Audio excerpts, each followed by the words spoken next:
నంద్యాలలో క్రిస్మస్ వేడుకలు ఘనంగా నిర్వహిస్తున్నారు. విద్యుత్ దీపాలు, ప్రత్యేక అలంకారాలతో చర్చిలను అలంకరించారు. పట్టణంలోని పలు చర్చిల్లో ప్రత్యేక ప్రార్థనలు నిర్వహించారు. ప్రత్యేక ప్రార్థనల్లో క్రిస్టియన్ మతస్థులు పెద్ద సంఖ్యలో పాల్గొన్నారు. చర్చిల్లో ఏర్పాటు చేసినటువంటి సాంస్కృతిక కార్యక్రమాలు ఆకట్టుకున్నాయి.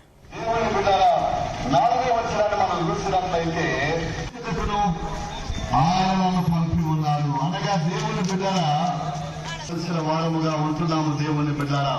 ఎందుకంటే మనము యేసు ప్రభు యొక్క కొంతమంది సైన్యము ద్వారా దేవుడు ఆ యొక్క ఇశ్రాయేలు ప్రజలకు గిద్యోను మరియు అతనికి ఉన్నటువంటి స్వల్ప సంఖ్య సైన్యము ద్వారా 6-7 అధ్యాయాలు మనం చూసినట్లయితే ఈ మిథ్యానీయులు ప్రభు ఆత్మ నా మీద ఉన్నది 58వ అధ్యాయము 6వ వచనం మనం గమనించినట్లయితే ఆ పాపము దాస్యము నుండి విడిపించడానికి ఈ లోకములో మన కొరకు కుమారుడుగా అనుగ్రహించబడి ఉన్నాడు అన్న సత్యాన్ని జన్మించినాడన్న సత్యాన్ని గ్రహించడానికి లోకములో కుమారుడుగా అనుగ్రహించబడ్డాడు. ఆయన ఎదుగో మా తండ్రి ఆ యొక్క విజయాలతో మనము సంతోషముతో దేవుని బిడ్డల క్రిస్మస్ పండుగను మా అందరి హృదయ ధ్యానములు అదే రీతిగా మన తండ్రి నాయన విత్తబడినటువంటి వాక్యం ఫలించకుండా సాయం చేయమని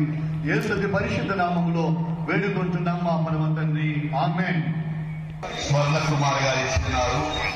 దేవుడు వారిని వారి కుటుంబాన్ని ఆశీర్వదించి జీవించునుగాక.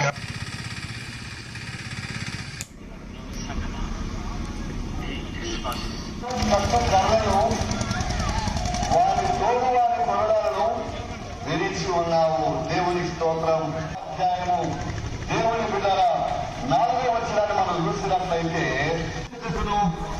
ఆయనను పంపి ఉన్నాడు అనగా దేవుని బిడ్డల వారముగా ఉంటున్నాము దేవుని బిడ్డలారా. ఎందుకంటే మనము యేసు ప్రభు యొక్క కొంతమంది సైన్యము ద్వారా దేవుడు